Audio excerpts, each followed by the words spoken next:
And 3, 2, 1. Welcome back to Between Two Fuds with Jim and Paul. How you doing, Paul? All right? Aye, alright. Just getting over how you first pitched this whole podcast idea to me. Well, what do you mean? I thought it was a solid idea. Just how you done it. Moan over, Paul. We'll film it in the back room. All we need is 2 guys, a camera and a tripod. Well, exactly. It doesn't take much to get started. Don't worry about the neighbours. Sound doesn't travel. I can even move the couch so there's room. Exactly. We would need some room to set up all of the equipment, and then we Just would need... 2 guys battering away at it. Doesn't matter if it doesn't feel right to start with. Exactly. These things take time, and it wasn't as if I was going to be like... It won't come quickly, Paul. We can really stretch it out if we need to. Right, well, that wasn't what I meant. Right, so we need a set time limit so we know what we're putting out. And then you said, in time they will come. What was I supposed to think? And who the fuck is they? Yeah, so I was talking about our viewers, man. I told you, word will get out and our audience will increase. Don't worry about what your girlfriend thinks. Mine thinks it's a brilliant idea. Right, she does. But anyway, that's all kind of by the by. So I think what we should do now that we're back from the break is move on to the letters that have been written in by our esteemed viewers. Fan mail. So brilliant. here's My one. favourite part. Exactly. So here is one from one of our listeners. Why don't you have a listen? Why don't you have a read of this just now?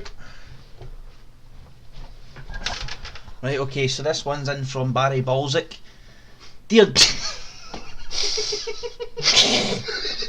That's not. That can't be the guy. That can't be the guy's real name. Jeez. Right. Sorry, Barry. Sorry. Took you by surprise there, but... Sorry, Barry, if you're listening, that was all Paul. I had no hand in that. I had no hand in you. What was it? I should hope no. I just hope not. Anyway, so the letter. Anyway, right, okay, so Barry says, Dear James and Paul, I'm having an issue at home. And that's a shame, Barry. Let's see if we can do anything to help you. So Barry says, I was in the bathroom last weekend and I saw my neighbour's 19-year-old daughter out in their garden sunbathing in nothing but a pair of bikini bottoms. So naturally Barry had a wank. So Barry continues with saying, as I finished, I turned around and saw my wife, kept that quiet, saw his wife who had been standing there watching me for a while. What I want to know is my wife a pervert? Signed, Barry. Right, well, thank you very much for that, Barry. Often when we get these kind of submissions, it can be difficult. There's always 2 sides to a story, that type of stuff. In this case, I would say definitely your wife is perverted. That voyeuristic urge to stand there and spy on you when you were just answering nature's call.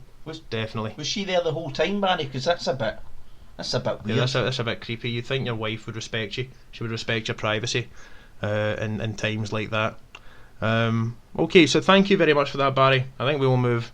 Barry Balsic. Barry Balsic. Cheers, Mr. Balsic. Thank you very much. I think we'll give that one the sack.